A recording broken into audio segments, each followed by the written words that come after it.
Bobby Belt. Bobby Belt is an idiot. Don't make me take off my belt. Don't make me take off my belt. We're not. Over to you, Bobby. Why Sean McDermott should be the next Cowboys defensive coordinator. You can't even say it without I couldn't. stuttering. I was about ready to vomit just saying that. Let's not talk about that here in Below the Belt, which is sponsored by D&M Leasing and Window Nation. Sean McDermott is out in Buffalo, but that is... I say that there are going to be people who tweet about it, who are going to say, oh, Cowboys should get him. Former head coach. He had success as a coordinator with the Eagles and Panthers, but we're all out on that idea, right? We don't want anything to do with that? Out. He would be the oldest candidate they've interviewed by 5 years, even at 52 years old, which I think would be close to the youngest candidate they've interviewed. Like that would have been close to the youngest candidate they interviewed in the last, 4 hiring cycles for defensive coordinator. They just don't hire young defensive coordinators. I don't know what Buffalo has done with all their money. Spend it on wings. They can't be near the top of spending because when I'm thinking about them defensively, I think of Matt Milano, old Tre'Davious White, who doesn't think that he committed a foul or had early contact with the Broncos receiver, which he absolutely did. Who are we talking about that's left there? Jordan Poyer got paid a lot. He's old. They paid a lot of money to Von Miller a couple off seasons ago. Yeah. Wow. They don't have any receivers. They just paid James Cook, but it's still a running back salary. Where's the money in Buffalo? Where are they in spending? So I'm looking on over the cap. Ed Oliver, Deion Dawkins, those are some of the higher paid guys. Yeah. This is not a great roster to me. Yeah, over the cap, their cap space is in the red. It's 11.6 million over. An effective cap space is 17.4. It's minus in the negative. Their second biggest cap hit go to next year is Dawson Knox. That's their second biggest. See? You want to get on Josh. They don't have hardly any dead cap either. You know why Dawson Knox is the second highest? Because Josh is taking up all that space with his loser performances. They have $400,000 in dead money. That's it. How? I know. I mean, they do have. So if you look at Dallas's roster, for instance, they don't have many guys who are making more than $8 million on their cap hits. Right? They got 9 guys making 11 or more. So they've got a lot of guys who take up around. They fill out the roster with a lot of medium salaries. Their top 3 guys are at about $110 million. Their top 3: Allen, Dawkins, Oliver. I think the general manager should have gone as well in Buffalo. Adam Schefter tweets he will lead the search. Let's see if they just go ahead and promote Joe Brady.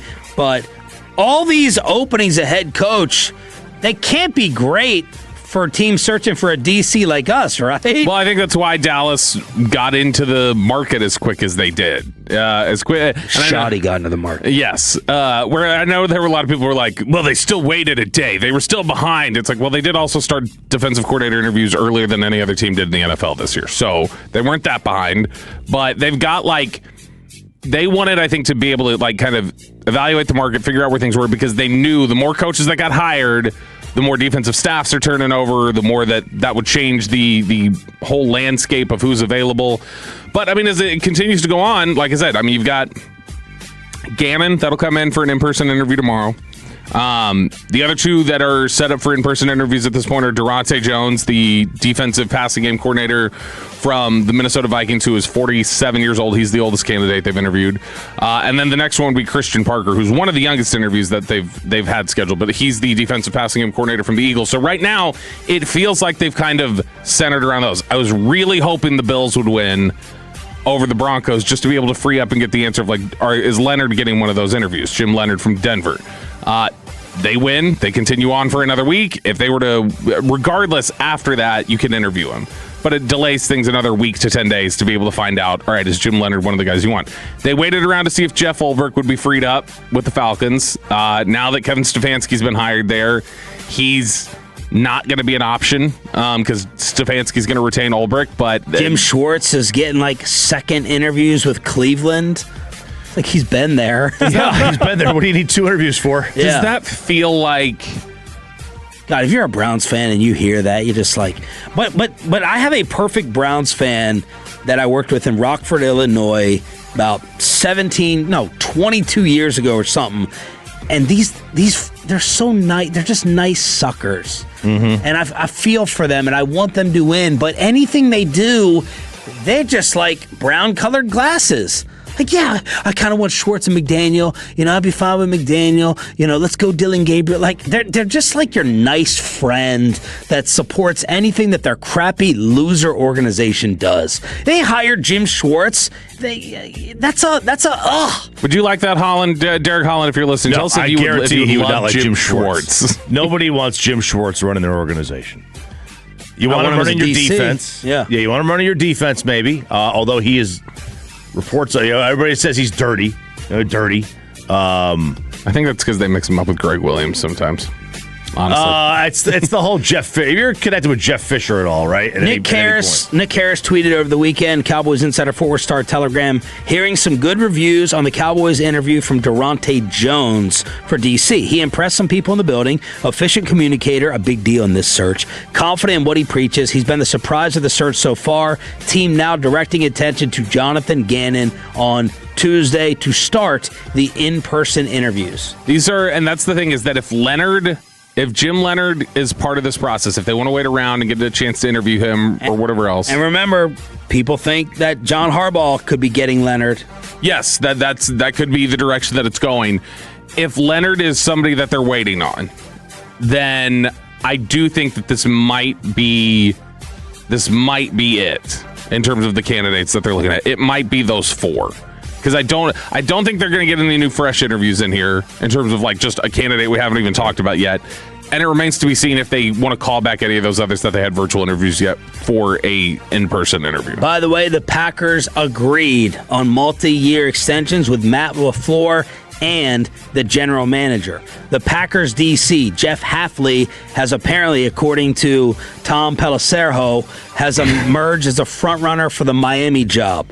No final decisions, more interviews scheduled. 4 other teams have requested second interviews with Hafley, but it sounds like he's going to get the Dolphins job. You've got all 4 in the conference title game. All 4 teams are top 10 in scoring defense.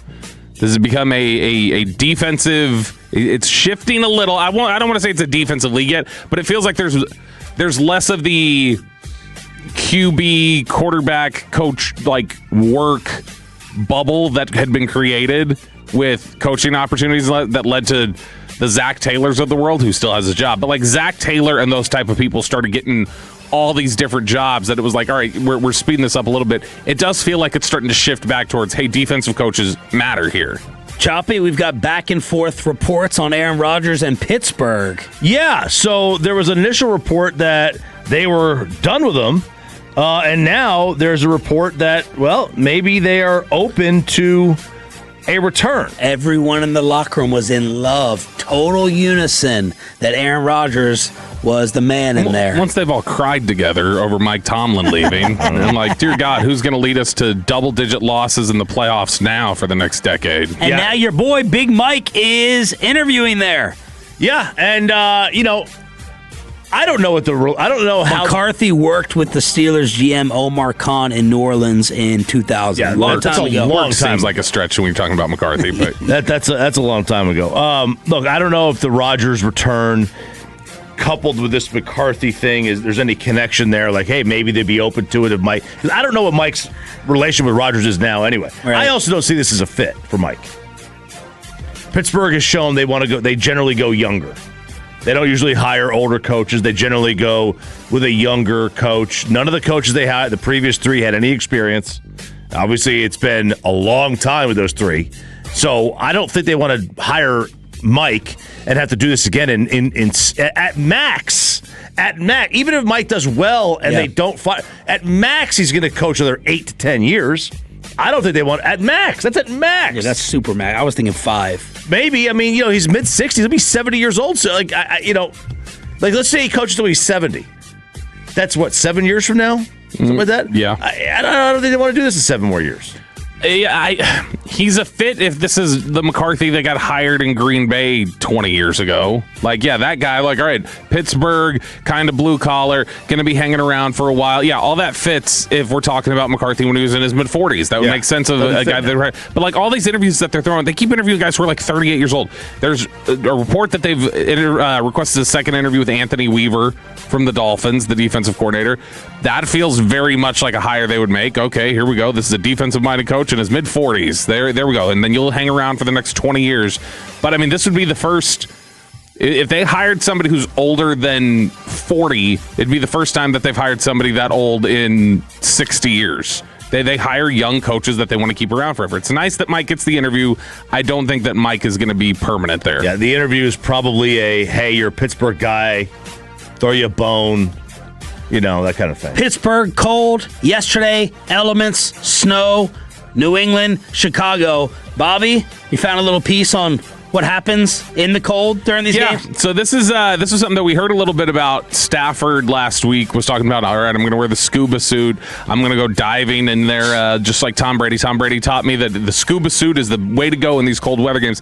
And they had this whole breakdown of just various things that players have done in cold weather games. They talked about that before the 2007 NFC Championship game, the famous Tom Coughlin red face look, that Jeff Fiegel said they'd gone out there to warm up, the punter, and they looked at it and they're like, why are the Packers not out here? Why are they not warming up and it's 40 minutes before the game?